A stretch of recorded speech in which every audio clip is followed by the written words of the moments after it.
What if I told you that the fierce hunters of the past are now the couch potatoes of today? That the mighty wolf, once the ruler of the wild, became the most loyal companion to humans? This is the fascinating journey of the dog, man's best friend.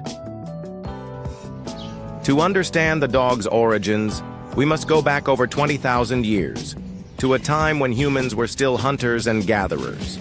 Wolves, wild and powerful, roamed the earth, surviving in harsh landscapes. But something unexpected happened.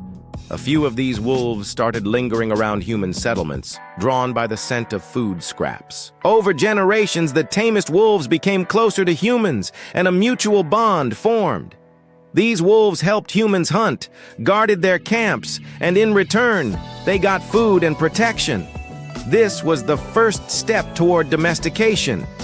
And just like that, the first dogs were born. As centuries passed, dogs became an integral part of human history.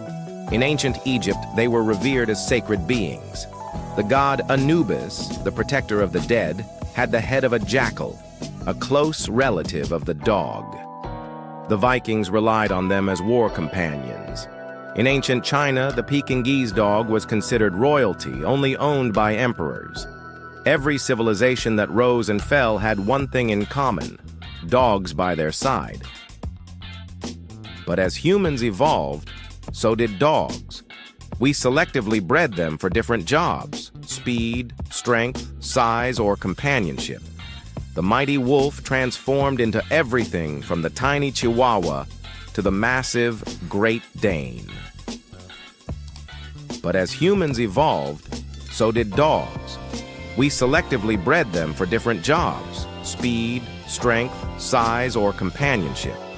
The mighty wolf transformed into everything from the tiny Chihuahua to the massive Great Dane. But what about dogs in the wild? The African wild dog, a distant cousin, plays a key role in balancing ecosystems by controlling prey populations.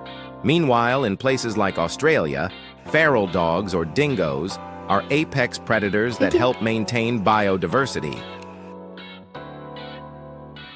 Even in cities, dogs contribute. Studies show that dog ownership encourages outdoor activity, improving human health and reducing stress.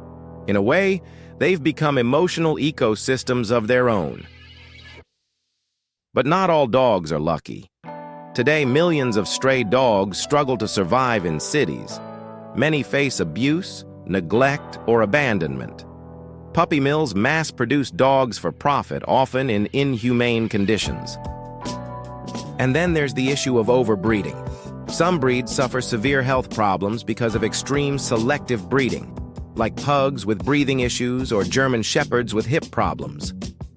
But there's hope. Organizations and shelters around the world work tirelessly to rescue, rehabilitate, and rehome abandoned dogs, and you can help too. The journey of the dog is one of survival, love, and companionship. From the wild wolves to the furry friends curled up on our couches, they have walked alongside us for thousands of years. If you're thinking of getting a dog, consider adopting from a shelter instead of buying from breeders. Support animal welfare groups, and most importantly, treat every dog with love and kindness. Because at the end of the day, they don't just need us, we need them too. After all, they're not just pets, they're family. Because at the end of the day, they don't just need us, we need them too. After all, they're not just pets, they're family. Like and subscribe if you love dogs. Share this video to spread awareness. Comment below, what's your favorite dog breed?